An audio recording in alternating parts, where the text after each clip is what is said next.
You know, we just launched our top trends for 2015, but there's a wild card. There's a joker in the deck. And you know what it is? Check it out. We have an election coming up, and now in 2015, it's going full blast, ready to happen. And who do we have running? A big choice, Jeb Bush or Hillary Clinton. Wow, that has the people really excited.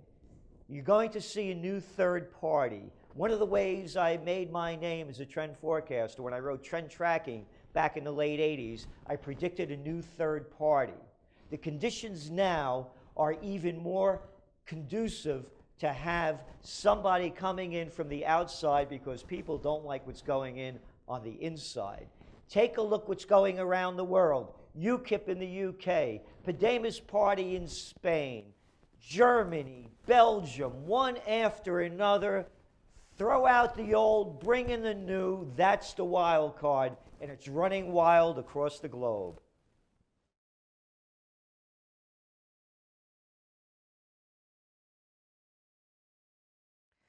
Right now, the whole world is running on fear and the war on terror.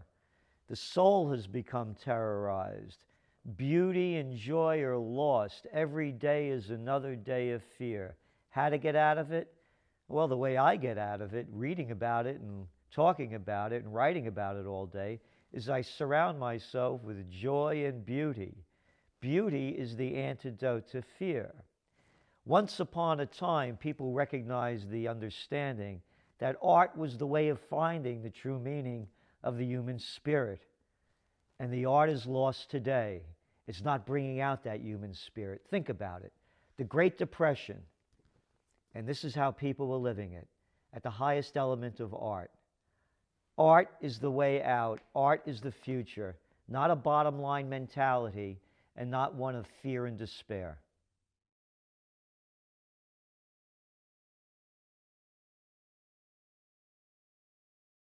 Boy, terror is in the news everywhere. Turn on the TV, listen to the radio. There's a terrorist, a lone wolf that's going to blow up your country. We had one in Ohio here in the States. He was going to take out the Capitol. He had his gun, and look what happened in France. 3 guys killed 17 people. Yes, it was a tragedy. But how about the other tragedies? How many people has America killed in Iraq? How many have the French killed in Libya and in Syria and Iraq? How many have the English killed with this war on terror in Afghanistan, in Iraq, in Libya, in Syria? You know, as we used to say in the Bronx, payback's a bitch. If you're going to start wars in other countries, people in those countries hate you because they lost their families, they've lost their future, and they've lost their livelihood. So as they used to say, do unto others as you would have them do unto you. Let's get a full picture in this coverage, not only a one-dimensional view.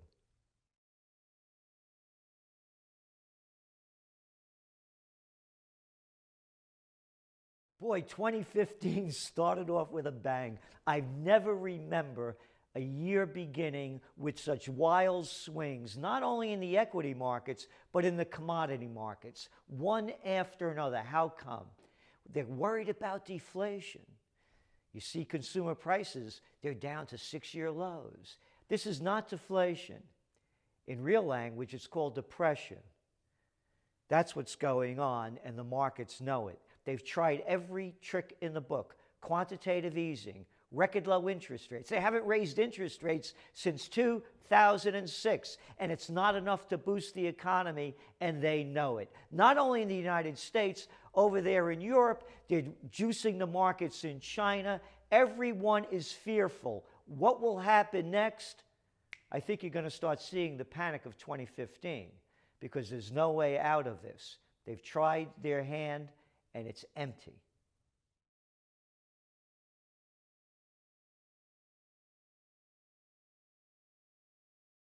We've been on the oil trend since oil peaked in June at $115 a barrel. We've been writing about it and talking about it constantly. First, people said, oh, they're bringing down oil prices to hurt those Russians. No, it's a lot bigger than that. It's not only oil prices that are coming down. It's not only more supply. It's a lack of demand. And it's a lack of demand not only in oil, in copper, in nickel, in silver, in iron ore, one after another. The prices are falling because there's a global slowdown. And people aren't recognizing how bad it is. These wild swings in the market are unprecedented in oil, in copper, in one after another. So we're seeing a decline in the economy that's being reflected in the prices of commodities, but not only in the commodity market, in a retailer near you. Hey, you want to buy something? I got it for you. Best prices in town, 70% off. Can't get rid of this stuff.